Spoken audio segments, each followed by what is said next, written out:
Research Left Behind with Professor Ashley.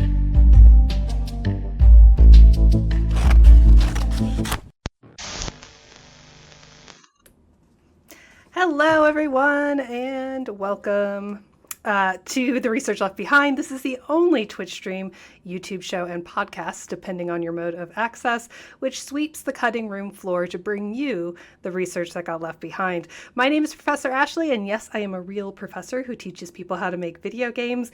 Tonight, I am joined by Dr. Rachel Kowert, global expert and, dare I say, talking head on the effects of digital games. She is also the owner-editor of the Zeitgeist series, which offers psychological takes on pop culture phenomenon, like video games. She's also a visiting researcher at the University of Cambridge. Very fancy indeed. But tonight, we are not talking about Cambridge, and we are not talking about games. We are talking about pop culture icon herself, Taylor Swift. The Zeitgeist of Popular Culture Taylor Swift is the name of the book, and I have it here. I have a physical copy for once. This is really exciting. And if you're watching the live stream, you can type !book into chat to get a link to order it for your library or yourself. If you're watching or listening after the fact, you can always check the episode description and get yourself a copy, which it's a great book. So faculty, staff, and students, please join me in saying thank you to Dr. Kowert for being on the show and telling us all about the research that got left behind in the Zeitgeist of Popular Culture, Taylor Swift.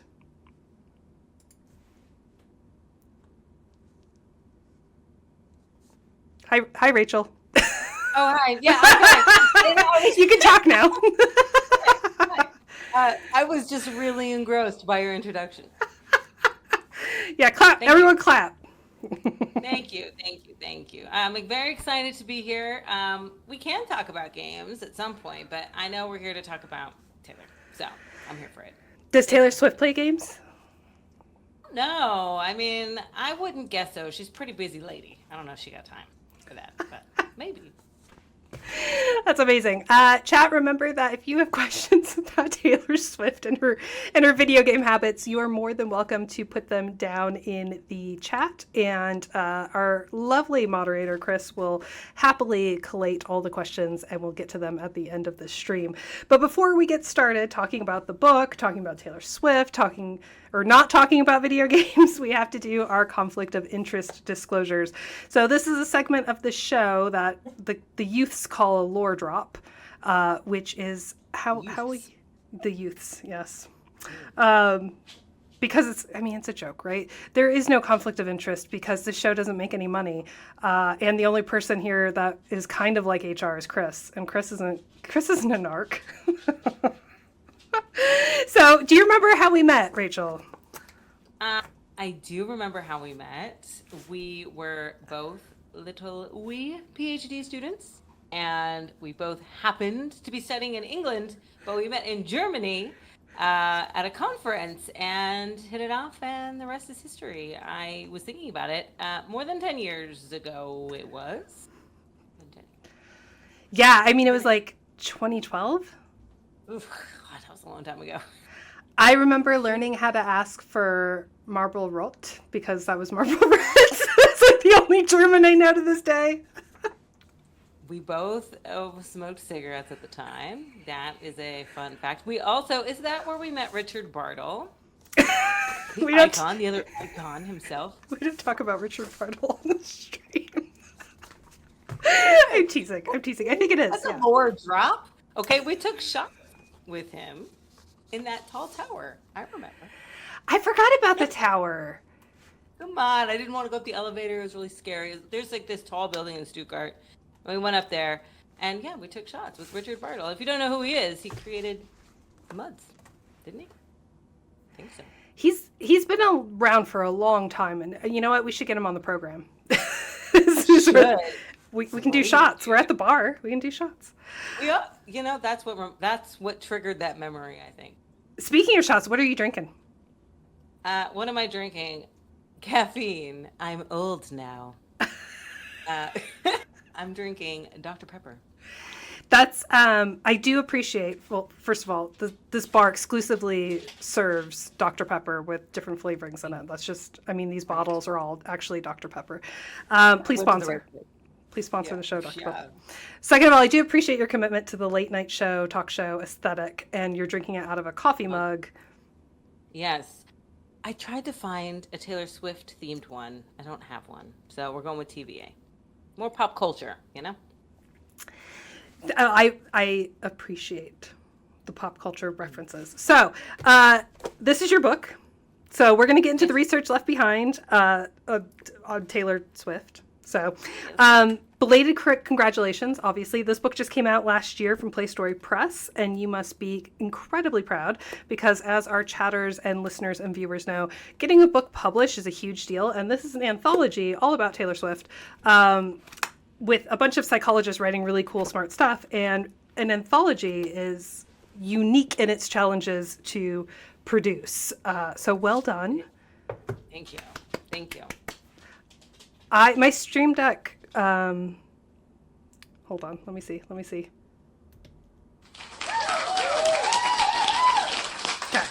My sound effects. My sound effects are there. Stream Deck decided to keel over today. Okay, that's neither here nor there. So let's talk about edited collections, because one of the things I like to do on the show is anytime we have a guest on, I like to ask some questions about their methods in terms of how they go about writing a book, particularly if it's co-authored, because I think that is something you just don't learn in grad school and you just don't learn as a researcher, is that there are many styles of not only academic publication and books, but there's many ways to go about writing those books. So I wondered if you could tell me a little bit about the labor that went into the Zeitgeist of Popular Culture, Taylor Swift, how you got all the wonderful 13 authors, well, I guess 13 chapters, right? 13 chapters, yeah. Which has some Taylor Swift reference. Yes, it does. Oh, look, you're a Swiftie now. I guess the first thing I want to say is, like, edited books are not less work. I feel like there's a myth in the world somewhere that edited books are less work than writing a book, and let me just dispel the myth right now. What goes into it? Okay, so the Zeitgeist of Pop Culture is a series, and there was already several of the books had already been published. I published the first one in the series about The Witcher, talking about games, as a proof of concept. So I had a sense of what it was going to take in order to produce one. So when I approached the Taylor Swift one, I knew there was going to be 13 chapters, because like 13 is her lucky number, so it's like a little Easter egg. And I had a sense of some of the topics I wanted. I wanted to talk about imagery. She used a lot of different imagery in the stuff that she does. I wanted to talk about the patriarchy, because that's also kind of central to the conversations about her. So the first step was like, what are the big themes I want to do? And then the second step is like, who is already writing about this? Because this book is a little different from an academic book in that it's meant to be more general audience. So it's like, maybe I can find academics who've talked about it in a more academic way and have them translate that writing into a more casual writing. But, you know, academics are overworked and underpaid. So instead of creating something completely new, we're just kind of like finesse it a bit to be more accessible to a general audience. And then you just build it like Lego, you know? How do I fit these 13 pieces together? I don't know what you mean about academics being overworked and underpaid. True. There's another myth that people think that academics are like living the life in their libraries being overpaid. Not the case. Yeah. Although I have a good life. You do. I have a good fake one. You have a good bar. Yeah, absolutely. It's certainly not less work to do an edited collection. It's, I imagine, often like herding cats in the best of ways, because we're all overworked and very busy. What do you use, like a particular software to manage submissions, or any, like, what are your pro tips for making sure that you get all 13 chapters? Wouldn't that be wise? No. I have, no, I use Google. I use all the Google Suite stuff. I would say, actually, this collection, the Taylor Swift one, is a little different because I totally curated it. So, like, if you were part of this collection, you were specifically asked and invited to take part. So there wasn't an open call. So I knew that I was getting academics that, you know, would put the deadline in their calendar and probably produce it on time. So I didn't have to be too up and worried about it. I do a lot of calendar reminders. So it'd be like in 2 months until document, 1 month until, and I do that all at the beginning, and I just kind of live or die by those. If it was an edited collection with authors I didn't know, I think the process would have been quite different. But I trusted them, and they came through. Oh, thank God. I have already submitted my entry into the encyclopedia, by the way, just so you know. On Twitch. That's another topic. We're going to talk about Twitch more next week. Yeah. So Google Suite is a perfectly fine answer. You know, sometimes it's easy, it works. It does. Let's talk about the topic overall. So the book opens as if Miss Swift needs introduction, but the book opens with a really nice kind of overview of all her awards, which in no way makes me feel threatened that there's someone younger, hotter, and more talented than me who's won like literally 2 pages of awards. But why else though? Why make an academic anthology edition about a pop culture icon? It's a good question, because up until that point, and even still now, there are no other music artists in the collection. There's 20 books in the collection, and none other, like in process right now, none other have music or focused on music. For me, I think it was funny. So I did the Witcher one as a proof of concept, and then I said, I'm the series editor. I'm not going to do any more books in these series. And then I was a fan of Taylor Swift or whatever, but not like a super fan. And then I went and saw the Eras Tour movie in the theater with my oldest child. And I remember coming home and saying to my husband, I don't care how you get me tickets to the show when she comes to Canada, but like, I'm going. Like, I don't want to know how much it costs. I don't know where you got them from. I don't care. You're going to find them, and I'm going to go. And he did find them. He's a good husband. And I think it was really seeing that movie for me that solidified, like, what an icon she is. Like, I knew she was an icon, but like the amount of fandom and hype and lore and kind of like glittery magic about her, I was like, this is really interesting and something that I think people would be interested in learning more about. I certainly wanted to learn more about the science of Easter eggs, for instance, or the use of her imagery comes a lot from classical English literature and like stuff you don't really think about. It's not as surface level as it seems. I was like, that'll just make an interesting book. I guess I'll edit another one. What English literature references are there? There's so many. So there's a chapter in there by Ellie McCausland, and she is a professor of English literature. And so in that chapter, she kind of explores some of the imagery and ties it back, which is just cool.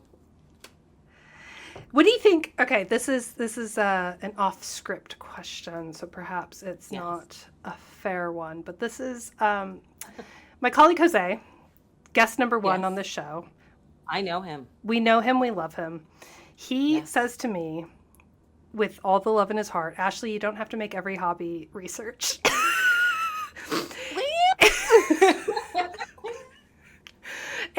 And like, excuse you, first of all, how dare you? Second of all, great question.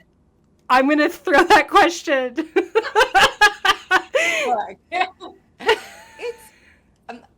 You don't have to, but like,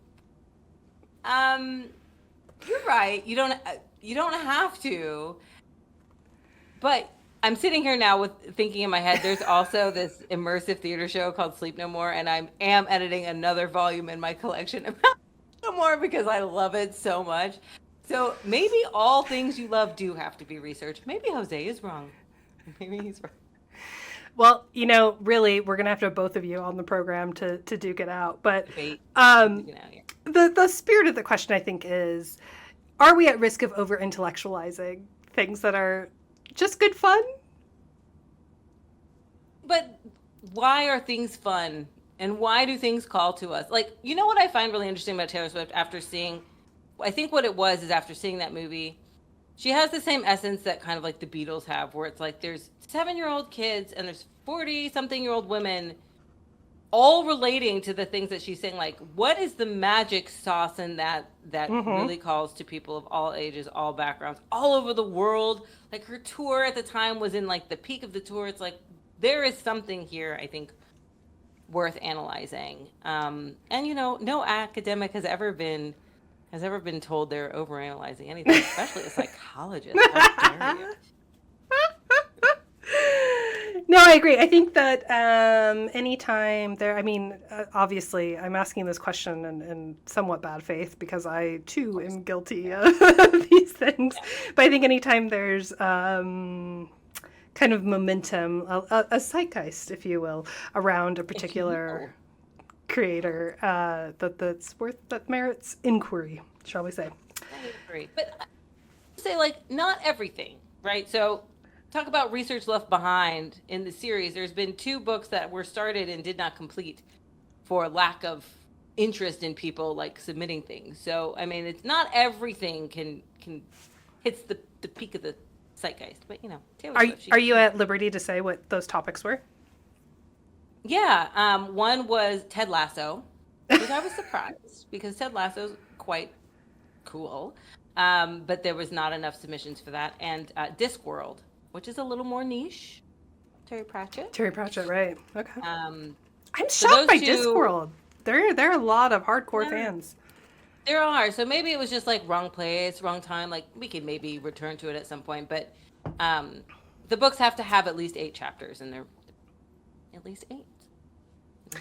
So I think there's a persistent theme in our conversations of. Like, I'm sitting here reflecting on myself. I don't actually know what kind of media I consume because I haven't read Discworld. I don't know anything about Ted Lasso. And up until quite recently, thanks to being influenced on TikTok and YouTube, I didn't listen to Taylor Swift. So I'm just like, what the hell have I been doing? Like, these are normal, like, really popular things to know about. And I'm just like, what? Welcome to my rock.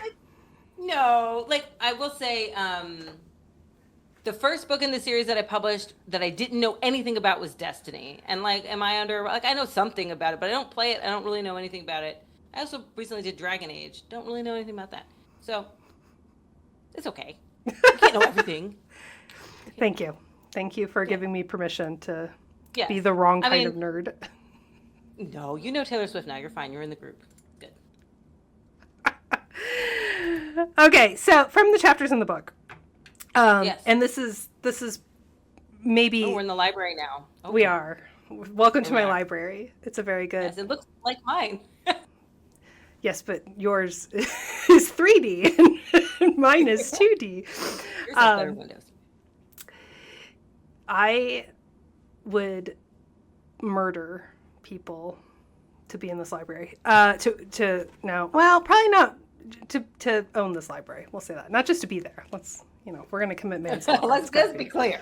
Let's be clear. Yeah. So this is me as an outsider coming into Taylor Swift's life and your research and your contributors' research into Taylor Swift, with no clue really about the impact that she's made.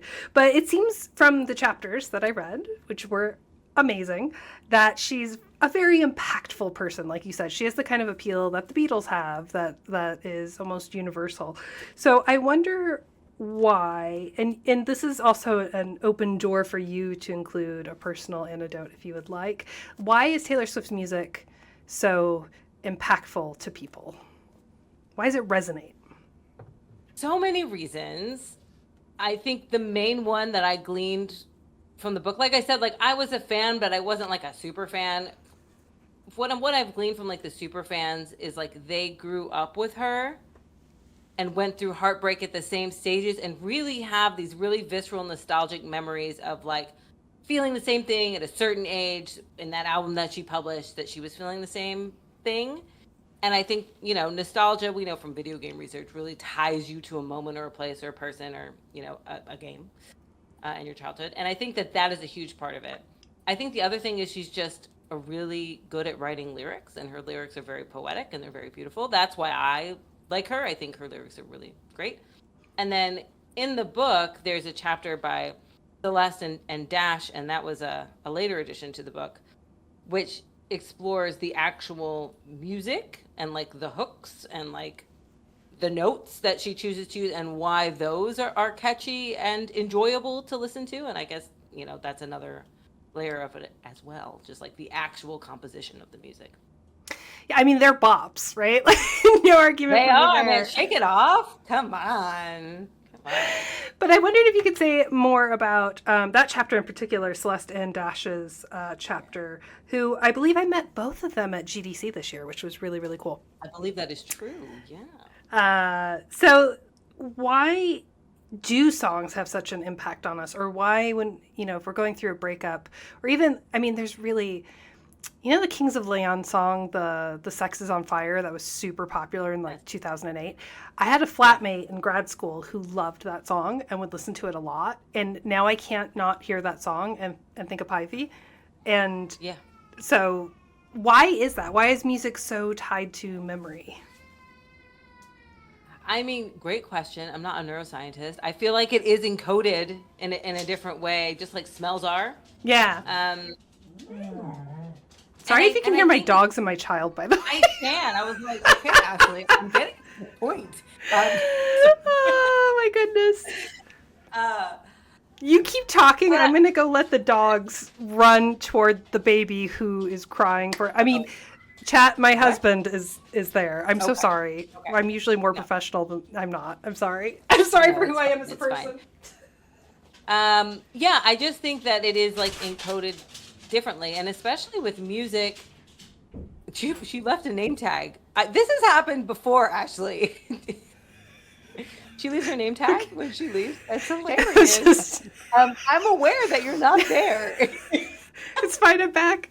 Well, it's the name of the microphone. It's great. It's great. Yeah, I answered your question, I think. Yeah, no, you did great. Everything's great. Everything's great here. And it's fun. I should definitely have more friends from grad school. It definitely brings a different energy to the Yes. Does it? Does it? Stream. It does. It's fun. It's fun. I mean, this stream is always a super good time, but man, it really does feel like we're at a bar/library. It does. Well, that's also, I'm going to say, so Ashley, full disclosure, so I could pick any book. I published a couple. And I thought this one would be fun. I was like, I don't want to talk about science at 9 o'clock at night. I want to talk about silly things. But, I mean, I'd argue that Taylor Swift is really meaningful to people. Oh, she is really meaningful. She is really meaningful. But, also, shake it off. Yeah. So one of the contributions of not only the book, but also Taylor Swift, as I understand it. Again, I feel like I am an alien from outer space, and I'm just learning so much through reading this book. Was how, I mean, everyone, even me, even I, previous to reading this book, knew that Taylor Swift is often critiqued for having her personal life very much in the public.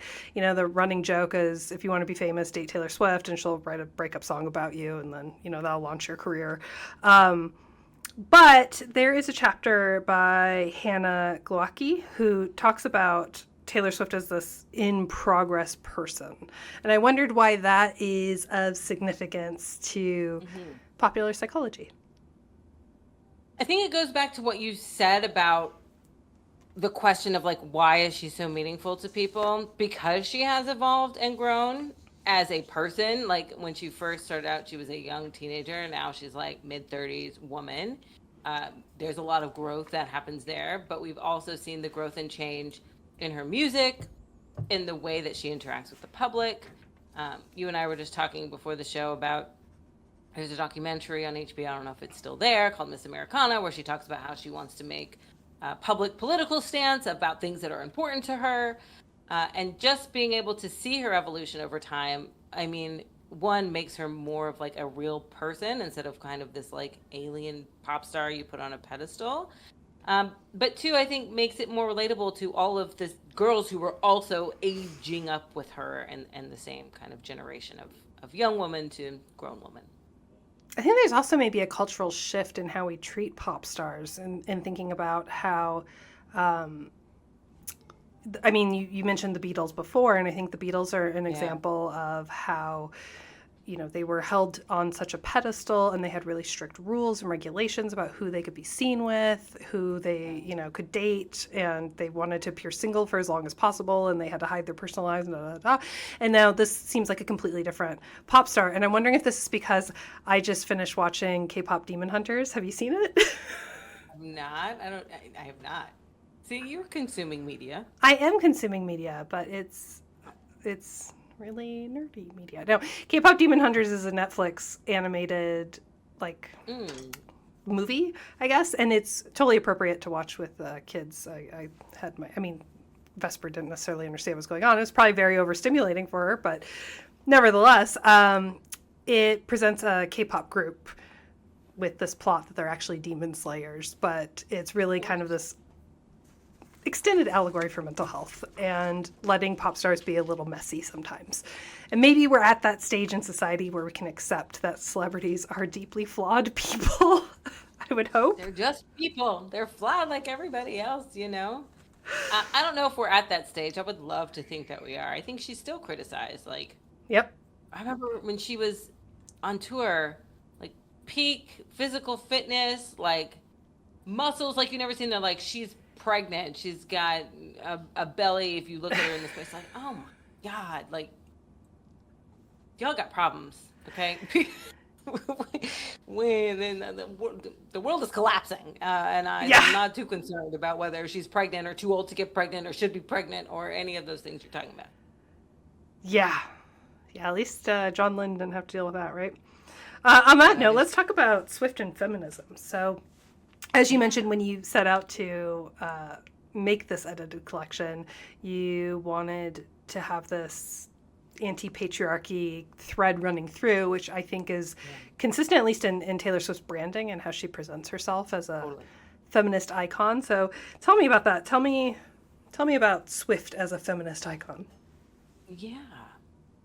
She, even at a young age, there's all these montages of clapbacks that she has to some of the questions that people gave her. There's this one long extended one on Ellen DeGeneres when she had her talk show, being are you dating this person? Are you dating that person? And for 7 minutes, the segment's only 10 minutes, and she's stop asking me these questions. Why are you asking me these questions? Stop asking me these questions. Or and I think that was very ahead of her time.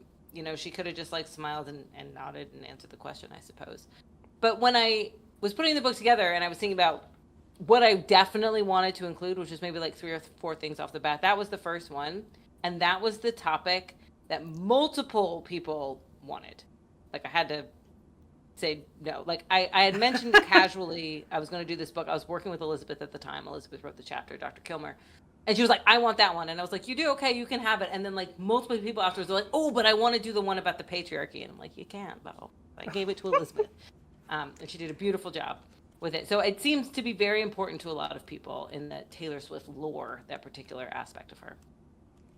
There's also the chapter, some kind of congressman as well, I feel like. Has her branding, right? Her Brandom is fandom. Georgia Carroll is a amazing scholar. Brandom is fandom, and a case study of Taylor Swift was her PhD dissertation. What? Epic. Amazing. Yeah. So she wrote a little piece in there, kind of pulling from her massive amount of work that she did for her PhD. Do you ever think that there's moments, and again, I'm going off script. It's allowed. Okay. All right. As long as you're okay with it. We're friends. I don't mind. Well, until this. Yeah, no more. Do you ever think that maybe she lets people down? That Taylor Swift, as a feminist icon, in the sense of anytime someone's an icon, then there's just a lot of pressure. Yeah. For sure. For sure. I'm trying to think of examples that I've seen in the media. People are constantly let down when she's no longer with the significant other that she's with anymore. I think there's been a lot of times people have been let down by her, but she's just a person, and let her live her life, Yeah. Yeah, sure. Moving on to a totally different topic, but one that is very much integrated into Twitch by design, as we'll learn next week. Parasocial relationships. So you have a really good definition for what parasocial relationships are. So I'd like to start there and then talk about how Taylor Swift encourages them. Well, I got my definition from you. And one-sided relationships. How she encourages them. This really goes back to the Brand Miss fandom. She's always put fans central to her work. In the earlier day, like the release of 1989, the album 1989, she was having secret listening parties at her actual house where she was finding fans and inviting them to her actual house to listen to the album before it came out. And even before that, there were lots of instances, and they've been documented, where she would like find fans on the internet and who were like in need and buy them Christmas presents and wrap them up and bring them to a house. Like, she's always been super engaged with her fans. And I think in Georgia's chapter, how she talks about fandom as brand name, it's like parasocial relationships are one-sided relationships where you have an emotional bond with the person who doesn't know who you are. And it creates a sense of closeness. And they used to think parasocial relationships were a sign of mental disorder. We've since moved beyond that and understand that that's not the case. And like, it's totally fine that we're attached to our Animal Crossing villagers. Thank you very much. Like, it's fine. Fine. But it can bring a sense of camaraderie and closeness and reduction of loneliness and, all of these other things.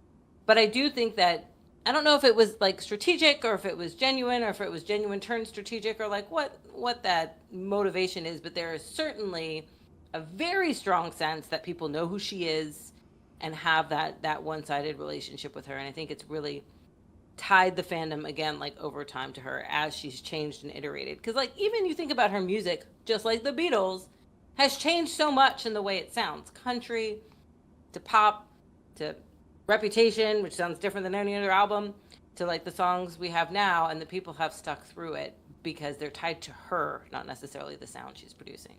Right. No, this is a really, I actually didn't know that about her inviting fans to her house. That seems... I don't think she'd do that now. Terrifying. Yeah. But did you, I mean, her brand awareness has always been something that I find immensely fascinating. And I wondered if, do you know about the Evermore fiasco? The fiasco? No. Tell me. You know a piece of lore I don't know? What's the fiasco? So this is a uniquely Utah story. Oh. We had an amusement park here that was like a live action role play fantasy themed amusement park called Evermore. Okay. And the owners, the amusement park is fascinating. I can send you a Jenny Nicholson video on it because they tried to do something absolutely incredible and amazing. But as you are probably very well aware of, especially you've been attending a lot of live action role play type events recently, right? What was the name of it? Sleep No More? Sleep No More. There you go. So trying to monetize that is really difficult. And there are models, right? I mean, it sounds like Sleep No More is being successful at it, but it's something that's uniquely challenging, I think, to monetize successfully. So people speculate, allegedly, that they were having some financial struggles and they decided to sue Taylor Swift because she came out with an album called Evermore that was fantasy themed. That seems like the wrong choice. Okay. How'd that go? Well, she turned around and her lawyers turned around and threatened to sue the theme park because they were playing her music without license. But she backed off as soon as they dropped their lawsuit. She dropped hers because obviously the optics of suing this like beloved amusement park is not consistent with her brand. And so I think that's like a really clear example of her brand, both in the sense of being a feminist icon and not taking shit, but also wanting to do right by the average person. That makes sense? Yeah, and it does sound like they were trying to sue her just to be malicious and for money, and that's yucky. Yes. Well, I mean, who knows? Who knows? It's a mystery. Right? It's a mystery, allegedly. This is alleged. Yes. Okay, so on the topic of lawsuits, no, I'm kidding. We're in the lawyer's office now. Yeah, we're in the lawyer's office, and I have no good segue, so we're just gonna lean in. Some of what comes across in Swift's music, especially in the analysis that is in this book, because of course we're talking about psychology, so we're talking a lot about things like anxiety and insomnia, because Taylor writes a lot about not sleeping at night and dealing with people who are unkind to her and being in the public eye. And one of the words that came through to me as I was reading it that I didn't see in the book, and it's probably because it's not a very scientific word, but fear. Like, a lot of her music shockingly is about fear. And if you took the themes, maybe not necessarily the lyrics, but if you just took the themes as they're presented here, it could be like a black metal album. Because some of the sleeplessness and anxiety was really, it's like quite effective in the sense that it made me feel really anxious while reading about it, or her talking about disappointment, or about being sick, or about being damaged. Like, these are things that we would, I mean, Slipknot made a career out of this, right? Right. But why is it that we don't think of Taylor Swift in quite the same, I don't know, aggressive or depressing way? Like, we hear Taylor Swift and we think wealthy white woman and not Poppy. Yeah, right? I mean, a lot of the songs are sad. Right? They really are. I mean, the first thing that came to mind, there's this song, You're Losing Me. It was like one of the extra tracks on Midnights, and it says, I wouldn't marry me either. And there was another song on the 1989, one of the extra tracks, talking about how she wants to jump off a building just so he'll say I love you. Like, I want to hear you say I love you. I want to jump off of something tall. And it's like, it's not very happy. So I don't know, maybe because it's packaged in a glittery bodysuit. I mean, that also reminds me of in Tortured Poets Department, the only poppy song on there is like, you see me dancing on the stage and you think I have it all together, but I'm so depressed. Have you listened to that song? She goes, I'm so depressed, but I'm so sad, or I cry all the time, but I'm so productive. Something like that is the lyric. I can't think of it now because it's late. I cry a lot, but I am so productive. That's what it is. It's like, it's not happy. Not happy. So yeah, I don't know why we don't associate it with her. I don't know. There's really more songs I would say have unhappy themes. Yeah, she somehow manages to make fear girly pop. That's it. No, but this is why she's so successful, because it's universal. We're all sad. We all cry through our need to be productive. We all want the person to say I love you and have had that unrequited love. And sad and what you would call bad emotions, but I'm a psychologist and no emotions are bad, okay? But what you would consider the bad emotions, like, that's half of the human experience, right? So it's important that that's part of it, and I think that is part of what speaks to people when they listen to our music. Yeah, I wonder if there's something gendered going on too, right? So, like, she becomes vulnerable when she talks about this depression, whereas for example, Corey Taylor of Slipknot is seen as like angry or aggressive, right? Their pain is aggression, whereas women's pain is vulnerability, or this poor little creature. Yeah, that's a good point. Maybe. Yeah, could be. I know nothing about this person. You read a whole book. Come on. Well, I mean, I yes. I know what other people think about this person. I guess I don't have a strong opinion. She has a nice cat. I saw her cat when she was holding the Scottish Fold. Yeah, it's a cute one. The big fluffy cat. It's nice. Nice. So now I have to ask about your favorite song. I knew this question was coming. It's so hard. Okay, like It's a bad question. You it's might like not say they're bad emotions, but they're definitely bad questions. yes. Here's the thing. In the back of the book, so in these books, I like to put something fun in the author bio. So for this one, I made people like say what song they were listening to or what their era was or something like that. Aw. And in mine, I said I was listening to Holy Ground on repeat. There's a song called Holy Ground, and it doesn't like speak to me philosophically, but there's something so poppy about it. I could listen to that song, and I have a million times. It's just so catchy, and it's so high energy, and it's so happy. And that is one of the happy songs.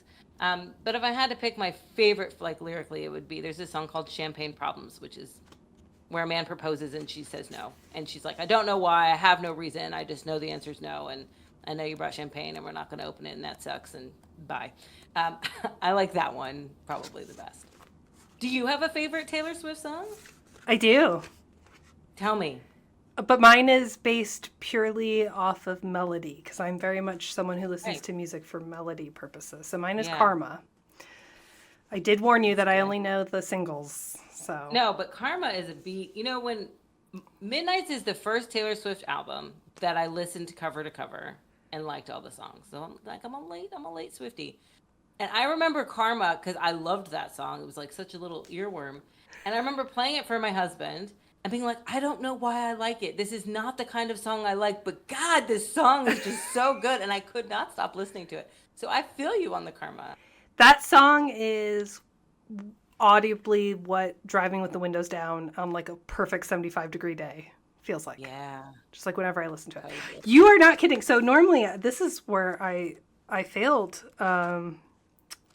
Okay, listen, I had a conference to run and be accountable for last week. But I normally read books cover to cover because one of the things that I'm most interested in and why I'm just nosy, I guess. The reason why I'm doing this show and this podcast and this VOD is because I love marginalia. I love talking to authors and seeing what got cut out. And you obviously were not lying because what a weird lie that would be. But each of the authors does have their era and like why it's their era. And one of them is extremely important for us right now.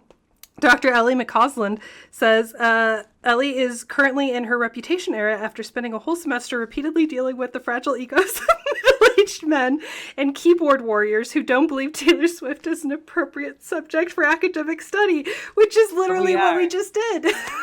Ellie, coming through from the past to the future. Great, isn't it? Great. That's so important. I think that we should gift Ellie and I don't know them at all, but I think we should gift them a shirt with that on it because 100%. Oh my God, this is so off topic, but I fell into the side of TikTok. I don't know if you're on TikTok. Yep. Where this person embroiders weird things that men have said to their friends on shirts. Have you entered that phase of TikTok? And it's stuff like that. It's like the craziest things like that. So yes, you should put that on a shirt. You don't want to. I mean, we can exchange TikToks, but you don't want to be on my TikTok. We are friends on TikTok, but I mean, like, you don't like, or at least we follow each other. But sending each other my feed is cursed. What is your feed? I built it brick by brick, Rachel. I built it brick by brick. Oh. No, we were just doing a study on Call of Duty cosplayers who make thirst traps on TikTok. Oh, that's a corner of TikTok. Okay. And that's why my algorithm is like that. Sure. It was like that before. It was like that before. Certainly, I mean, it didn't get better, right? But there we go. That's funny. Okay, so here's the big question that we've been building up to all night. And as this is the last question, I will ask the audience, and hopefully Chris has been collecting questions. But audience, if you have any questions about Taylor Swift or Dr. Kowert or, I guess, bops. Ashley and I were like in grad school. You know, I'll dish. Oh, what? No. Oh, no, I'm a different person now. No, don't worry. Yeah, okay, great. So if you have questions, put them in chat now. I'm going to ask the last question here, and we can move to whatever chat's doing. Thank you, chat. So tell me about the research that you had to leave behind in the zeitgeist of popular culture, Taylor Swift. Anything that you had to cut for length, any research rabbit holes that didn't make it in, anything that you were hoping an author would talk about that they didn't talk about, or any chapters that you tried to solicit and then just didn't make it. Yeah. I was thinking about this because I know that Dash and Celeste wrote that chapter at the 11th hour because somebody dropped out, and I feel terrible that I can't remember who it was. But I'm going to blame the fact I have 3 children and a lot going on. So that one came in last minute. One, I originally did really want a chapter on like the structure of the music. So that was like a blessing in disguise. But 2, it had to be 13 chapters. So like, I also was like, oh crap, I can't 12. Like the Swifties won't buy in if it's a book with 12 chapters. I would have loved to have a separate chapter just on Easter eggs. So Easter eggs got added into the chapter on fandom, friendship bracelets, and Easter eggs. She is the queen of Easter eggs. She'll drop an Easter egg and like sit on it for like 3 years before it like comes out as to like what she was talking about 3 years ago. And I just think that's so interesting and like takes so much planning. And so we have a bit about the science of Easter eggs and how it makes people feel special and how it helps keep people engaged and how we can think about that in terms of game design, because Kelly Dunlap wrote that section and she also teaches game design. And that could have been a whole chapter on its own easily. I'm glad we got it in there at all. And then nothing else really got cut, but I would say that the book turned out better than I thought it would. So Ashley Escueda's chapter at the end, 10 Ways Taylor Swift shook up pop culture. She is a journalist, and I love her writing style because it's so engaging. And I just said, like, you know, her impact on pop culture was the brief that she was given. And the way that she wrote it, she was like, ranch dressing. I was like, what? Taylor Swift's impact on ranch dressing. And like, there's a whole story behind it. I'm like, I don't even know what's going on here. Even more interesting than I could have expected. So yeah, a few things on the floor, but then a few things that were better than expected. And in the end, we got 13, which meant I didn't get to write my own chapter, which was a little bit of a bummer. I would have liked to write something, but about what? You know, about what? I probably would have written the chapter that Hannah wrote about Taylor Swift's evolution. Is probably the chapter I would have taken, but Hannah did an amazing. Oh, your mic got turned off somehow. Oh, well, there you go. You'll never know. It's a mystery. I said, no, the government. I probably would have written Hannah's chapter about the evolution, but Hannah did a great job, so it's great. So when you said Easter, so this is something that's like infinitely interesting to me. Yes. For chat's sake, when you say Easter eggs, you're talking about the Easter eggs we all know and love from movies, popular culture, and games. And I don't know of a whole lot of musical artists who employ Easter eggs in quite the same way. And I'm also very unfamiliar with Taylor Swift's Easter eggs, although I know fans like... I've seen Reddit, okay? I've seen the Reddit posts where fans speculate, but could you give an example of a Taylor Swift Easter egg? Yes. When she won Album of the Year for Midnights, was it the Grammys or one of the award shows, she wore a black and white dress, which was the color scheme, all of her albums have color schemes, of the next album that was going to come out, but it was not announced, called Tortured Poets Department. So, like, that was an Easter egg. And then when she won the award, she went like this, because it's a double album. And so everyone was like, she's not doing a peace sign on the stage. Why would she do that? It must be a double album. And everybody's, you know, so she drops Easter eggs like that all the time. Her jewelry, she'll wear certain jewelry, and they'll be like, I don't know if it's a real Easter egg, but the people on TikTok, I'm also on that side, will be like, there's 7 gems on this side and 4 on this side. And that must mean, I don't know if those are all like strategic Easter eggs, but I guess everyone thinks everything could be an Easter egg now. But she definitely has dropped some with like nail polish color. She'll do things with nail polish all the time because all of her albums have different colors and lots of little things like that. That like I don't want to say normal people would notice. That people who aren't immersed in that community would never notice. Like, why is she wearing a black and white dress? Because it's an award show and it looks nice. But people are like, no, that must be the colors of the next album. And it was. So I guess she is dropping them.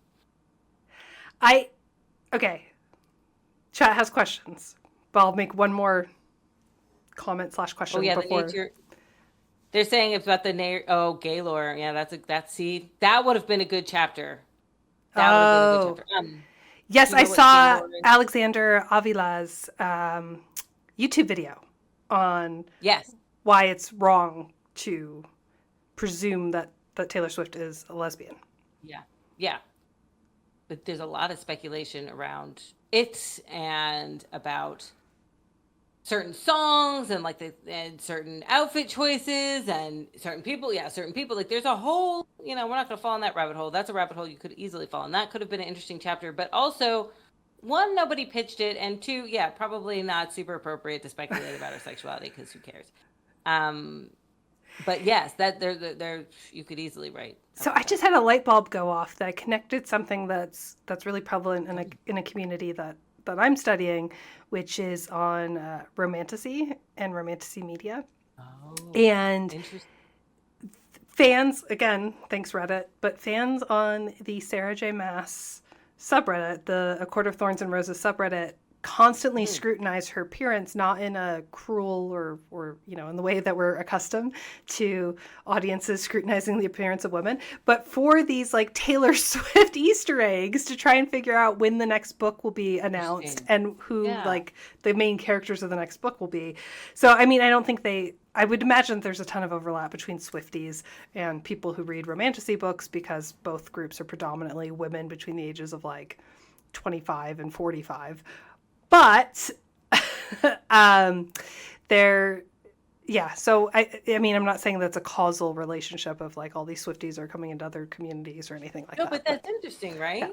Like they're looking for them, or they're assuming that they are there, even though, like you and I just said, like not a lot of people are dropping Easter eggs in their clothing. Yeah. So it makes sense now, because I was unaccustomed to people like looking at someone's rings, how many rings they're wearing, and talking about in such great detail to try and read into when the next book announcement's going to drop. And so now it makes sense, because this is a thing in other communities. It is. And it's also all a thing coming in together. Video games, right? It is, yeah, totally. We had one question from the audience, which is where to start. So if you're not a Taylor Swift fan and you would like to be, or you would like to see what the hell this book is talking about before reading the book, where would you recommend people start? Like, would you recommend people do the old school way and play the whole album? Or are you going to go for just a song? I don't know. Oh, look, you got me flustered. I'm shaking my whole desk. I think if you're going to start, if it were me and I was starting, I don't think I would be super into it if I start. I know that this might get me hate on the internet. Everyone loves the debut album. It's not my favorite. It's very country. 1989 has the most boppy, poppy songs of all the albums, I think. And I think is objectively true. So I would probably start there and listen to that album. I will say, if you're interested in learning more about her, she does have a documentary. I don't know if it's still available on HBO. It's called Miss Americana. It was a very good documentary. And also this book, The Zeitgeist of Pop Culture Taylor Swift, actually the whole series, all the PDFs are free. So you can read it on the internet for free and see if it interests you. Although look at that cover. So pretty. It is a really nice book. Like, it's really well printed. Yeah. The font is nice. The pages are nice. I have a really strict standards when it comes to how the book feels now. I do too. Yeah, and it's interesting too. I think we were talking about how there's not any other musical artists in the series, but there's also not any other just even about a singular person. So I do think there's something special about her and worth researching, even though it's something we enjoy. Jose, that's for you. To bring it all the way back, right? Yeah. That's wonderful.